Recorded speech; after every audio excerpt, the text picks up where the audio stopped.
नंतर त्यांनी सांगितलं की जेव्हा परिस्थिती निर्माण झाली त्याप्रमाणे तो निर्णय घेतला. बरं, आता एकच, मी आता सुप्रीम कोर्टाच्या किंवा राज्यपालांच्या भूमिकेवर बोलू इच्छित नाही. परिस्थितीनुसार राज्यपालांनी निर्णय घेतला. त्यावेळेस जर समजा फ्लोर टेस्ट झाली असती आणि पराभव झाला असता मग राज्यपालांचा निर्णय योग्य होता असं म्हटलं असतं. त्यामुळे परिस्थितीनुसार त्यांनी निर्णय घेतला. पूर्णपणे बहुमत सरकारच्या बाजूने होतं. हेडकाउंट झालं, आपण सगळे साक्षीदार आहोत.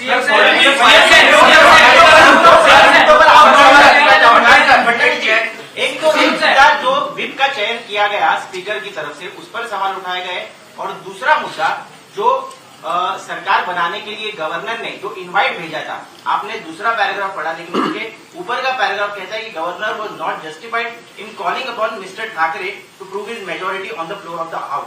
तो इस मुद्दे पर क्या कहेंगे?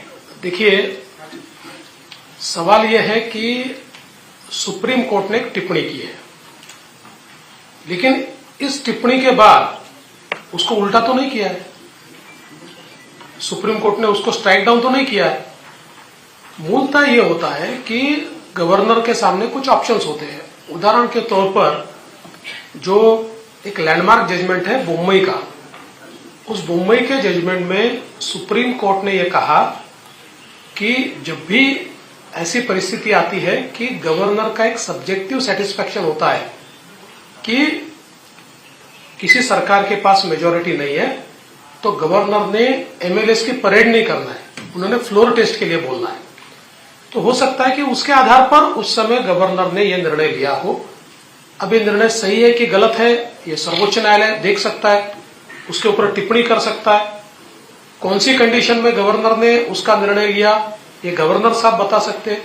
लेकिन मूल रूप से इस बात को आप समझिए कि ये टिप्पणी करने के बावजूद उस निर्णय को या हुई जो प्रोसेस है स्टेटस को एंटे ये नहीं किया जा सकता.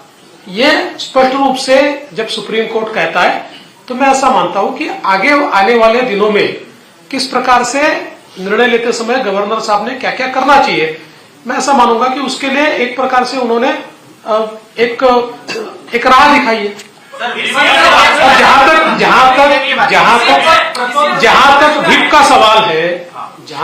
का सवाल है, उसमें उन्होंने ये कहा है कि पॉलिटिकल पार्टी ये व्हिप को अपॉइंट करती है. तो उन्होंने कहा एम्बिलिकल कॉर्ड ये उसको सीवियर नहीं किया जा सकता, उसको तोड़ा नहीं जा सकता. लेकिन पॉलिटिकल, हमारा इंटरप्रिटेशन बहुत स्पष्ट है. पॉलिटिकल पार्टी कौन है? पॉलिटिकल पार्टी एकनाथ शिंदे जी है, क्योंकि क्योंकि इलेक्शन कमीशन ने, हमने जो उनके सामने मांग की थी, उस मांग के आधार पर शिंदे जी की याचिका को मान्य करते हुए पॉलिटिकल पार्टी उनको किया है. और अब इसका फैसला स्पीकर को लेना है, तो उससे पहले इसके ऊपर डिस्कशन करना ये गलत होगा.